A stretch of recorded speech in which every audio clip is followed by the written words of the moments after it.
ভারতীয় high commissioner সাহেব সৌজন্য সাক্ষাৎ করতে এসেছিলেন।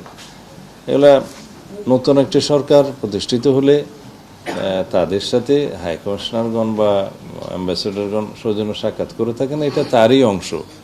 তাছাড়া আমরা প্রতিবেশী হিসাবে আমাদের ভারতের সাথে অনেক বেশি লেনদেন আছে, ব্যবসা বাণিজ্য আছে, যাতায়াত আছে বিভিন্ন ক্ষেত্রে। সেই সমস্ত বিষয়ে এবং সিকিউরিটি অ্যাসপেক্টগুলো নিয়ে তারা কথা বলতে এসেছিলেন এবং সীমান্ত নিরাপত্তা এই সমস্ত বিষয়ে কথা বলতে এসেছিলেন।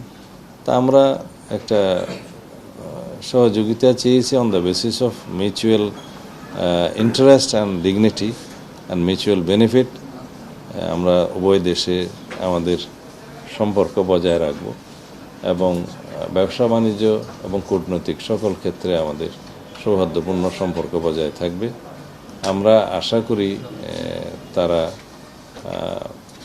একটা সার্বভৌম সমতার ভিত্তিতে এবং অন দ্য বেসিস অফ মানে মিউচুয়াল রেসপেক্ট, পারস্পরিক সমমর্যাদা এবং ডিগনিটির ভিত্তিতে আমাদের সম্পর্কটা বহাল রাখবে। এই এক্সারসাইজটা আমাদের চালু রাখতে হবে এবং কন্টিনিউয়াস এঙ্গেজমেন্টের মধ্য দিয়ে আমরা অনেক সমস্যার সমাধান করতে পারব। বিশেষ করে আমি বর্ডার ইস্যু নিয়ে কথা বলেছি, যে বর্ডারে যাতে এই বর্ডার হত্যার বিষয়টি যেন আমাদেরকে আর শুনতে না হয়, সেই বিষয়ে যেন আমরা সবসময় এনগেজড রাখি। আমাদের বিজিবি এবং তাদের বিএসএফ যেন কন্টিনিউয়াস এই বিষয়ে বৈঠক করতে থাকে এবং এগুলোকে যতটুকু সম্ভব অ্যাভয়েড করা যায়।